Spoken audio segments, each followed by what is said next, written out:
Have you ever considered what it takes to become a legend of the criminal underworld? Let's delve into the life of a man who became just that. John Dillinger, a notorious American gangster who roamed the streets during the Great Depression. His story is not one of pure villainy, but a complex tale of charm and charisma, intertwined with a life of crime. Born into a middle-class family in the heartland of America, Indiana, Dillinger's story begins much like any other. His father was a hard-working grocer, and his mother a nurturing figure who tragically passed away when Dillinger was just 3. This early loss, coupled with a stern and often harsh father, led to a tumultuous childhood, setting the stage for a life that would veer off the beaten path. As a young man, Dillinger was known for his charm and quick wit.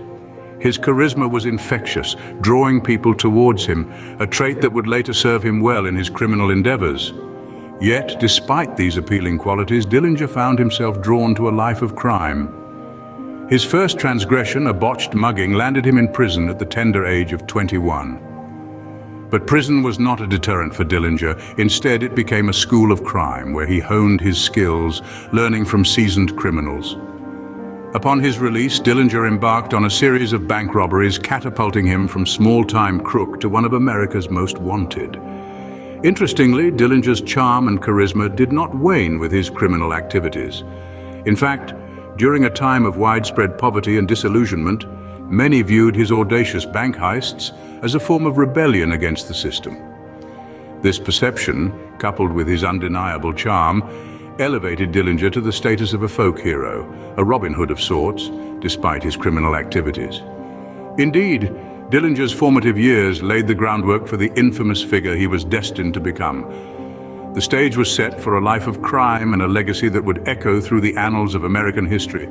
But as with all stories, there is more than meets the eye. Let's peel back the layers and delve deeper into the life of John Dillinger, the man behind the myth. Every story has a beginning, and Dillinger's was no different. In the early days, John Dillinger was much like any other young man of his time, albeit with a penchant for mischief. However, it wasn't long before this mischief turned into something darker, something more sinister. The first signs of his criminal inclinations were petty thefts and small-time swindles.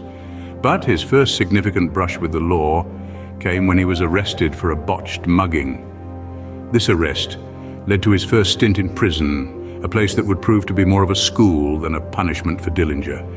It was here, within the harsh, unforgiving walls of the Indiana State Reformatory, that he came into contact with seasoned criminals. Men who had spent their lives breaking the law, men who had refined their craft to an art form, men who would become his tutors in the ways of the underworld. These hardened criminals saw potential in the young Dillinger. They took him under their wing, teaching him everything from the subtle art of pickpocketing to the high-stakes game of bank robbery. They instilled in him a sense of audacity, a belief that he could take on the world and win. And so, under their guidance, Dillinger transformed from a petty crook into a professional criminal. Upon his release, Dillinger was a changed man. No longer the naive youngster who had first entered the reformatory, he was now a hardened criminal, ready and eager to make his mark on the world. His first act upon gaining his freedom was to assemble a gang of like-minded individuals, a group that would later be known as the Dillinger Gang. This was the beginning of Dillinger's crime spree, a series of audacious robberies and daring escapes that would capture the public's imagination and make Dillinger one of the most notorious criminals of his time. It was in the confines of the prison that Dillinger learned the ropes of the underworld. Upon his release, Dillinger was ready to reign. Fresh out of prison, he plunged headfirst into a life of crime, embarking on a series of daring bank heists that shook the nation. This was no ordinary criminal. Dillinger was a mastermind, a wolf in sheep's clothing, who turned the tables on law enforcement time and time again. His modus operandi was audacious, to say the least. He would stroll into banks nonchalantly, his charm disarming unsuspecting staff. Then, with a swift flick of a switch, he'd metamorphose into a fearsome bandit, commanding the room and making off with the loot. But it wasn't just his audacity that set him apart. It was his uncanny ability to evade capture. No jail could hold him, no police force could corner him. He was always one step ahead, a ghost in the wind. Before long, Dillinger's escapades had evolved into a full-fledged criminal operation. The Dillinger Gang was born, a band of outlaws that included some of the era's most notorious criminals. Together they embarked on a spree of bank robberies, leaving law enforcement perplexed and the public captivated. Amid the chaos of his criminal exploits, a curious narrative started to emerge. Dillinger was painted as a Robin Hood figure, a rogue who stole from the rich and gave to the poor. It's debatable how much truth there was in this depiction, but it captured the public's imagination nonetheless.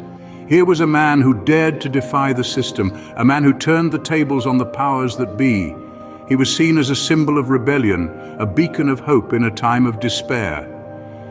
Dillinger, the charismatic criminal, was now at the peak of his notoriety. His audacious heists, his daring escapes, his roguish charm, all of it contributed to a legend that was larger than life. He was more than just a criminal, he was a symbol, a myth, a man whose reign would be remembered for generations to come. But every reign has its downfall. And so it was for the infamous John Dillinger. His audacious exploits had not gone unnoticed by the authorities, and his actions were about to catch up with him. The turning point was a fatal encounter in East Chicago, Indiana. Here, Dillinger found himself in a shootout with a police officer, resulting in the officer's death.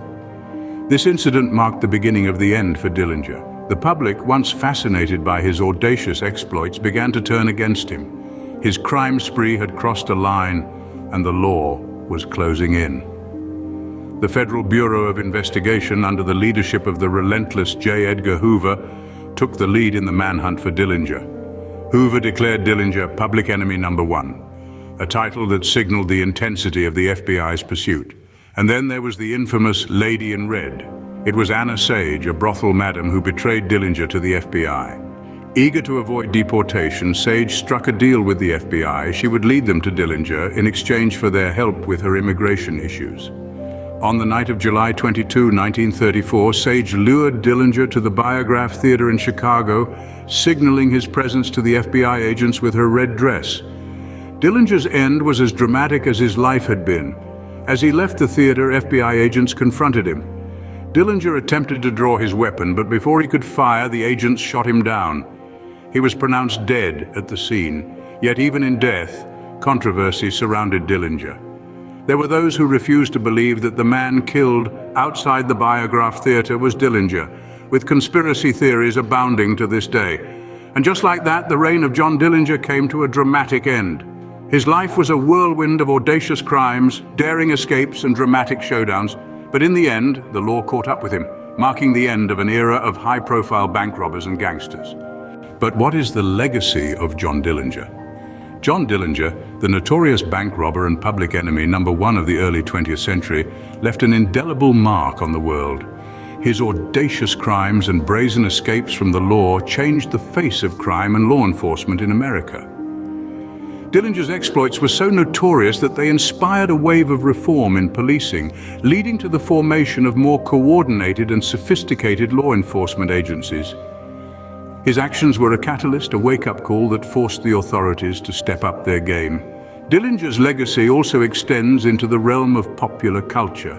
He has been immortalized in numerous films, books, and songs, often depicted as a kind of Robin Hood figure, a symbol of rebellion against the system. This romanticized image of Dillinger, the daring outlaw, has undoubtedly contributed to his enduring fame. In the world of cinema, Dillinger's story has been told multiple times, with actors such as Warren Oates and Johnny Depp stepping into the shoes of the infamous criminal. These portrayals have further cemented Dillinger's status as a legendary figure in American history. His life, filled with thrilling adventures and escapades, has provided fertile ground for filmmakers, offering them a captivating narrative that continues to enthrall audiences even today. In the broader spectrum of pop culture, Dillinger's name has been invoked in everything from music to video games, showcasing his enduring influence and the extent to which his story has permeated our collective consciousness. He is a symbol of a certain kind of audacity, a specific brand of boldness that resonates with people even after all these years. The legacy of John Dillinger is a complex one. He was a criminal, yes, but also a figure who challenged the status quo, who pushed the boundaries of what was possible. His life and actions, controversial as they were, have left a lasting mark on society, shaping our perceptions of crime, law enforcement, and rebellion. Thus, John Dillinger, the man, the myth, and the legend, continues to live on long after his demise.